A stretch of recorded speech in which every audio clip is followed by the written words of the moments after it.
નમસ્કાર. માણસનું મન જ મહામાનવ બનાવે છે. માણસનું મન ચંચળ છે, તેની ગતિ અમાપ છે, તે ખૂબ જ શક્તિશાળી છે.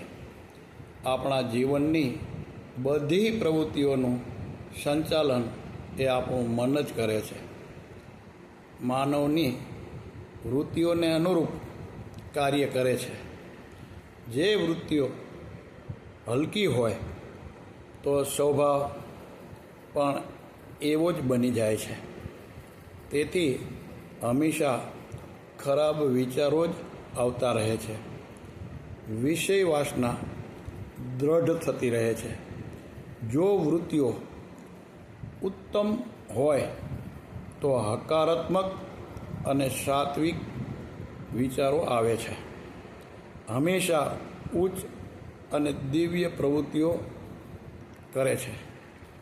તેમના રસ, રુચિ અને કાર્યો શ્રેષ્ઠ હોય છે. ટૂંકમાં સારા કર્મોનું ફળ સુખ શાંતિ છે. નબળા કર્મોનું ફળ દુઃખ અને ઉપાધિ અર્પે છે. તેથી મનને હંમેશા કલ્યાણકારી કાર્યમાં જોડી રાખવું જોઈએ.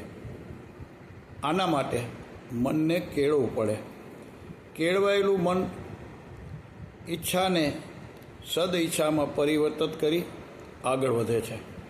મનને કેળવવાથી તે મન આપણું મિત્ર બની રહે છે.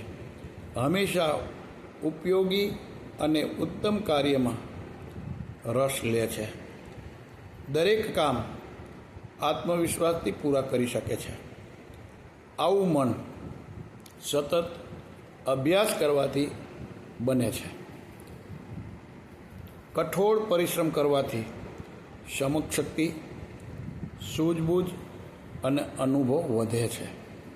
જીવનમાં સદવિચાર જાગૃત થાય છે. મનુષ્યનું જીવન સ્વસ્થ, સુંદર અને સંતોષપૂર્ણ બને છે. મન ધીમે ધીમે બળવાન તેમજ મહાન બને છે. એટલે દરેક કાર્યમાં યશ પ્રાપ્ત થાય છે. જીવન શ્રેષ્ઠ અને વિકસિત બને છે. દૃષ્ટિકોણ વિશાળ અને વ્યાપક થાય છે.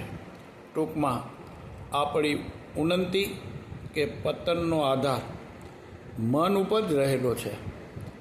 હંમેશા મનને સંસ્કારી બનાવવું જોઈએ. તેના માટે શાસ્ત્રો અને સંતોનો સહવાસ અનિવાર્ય છે. ઉત્તમ ગ્રંથોનું વાંચન, ચિંતન, મનન કરવું પડે. સંસ્કારી મન જ આપણને મહામાનવ બનાવી શકે. અસ્તુ. જય શ્રી કૃષ્ણ. સૌનું મંગલ થાઓ.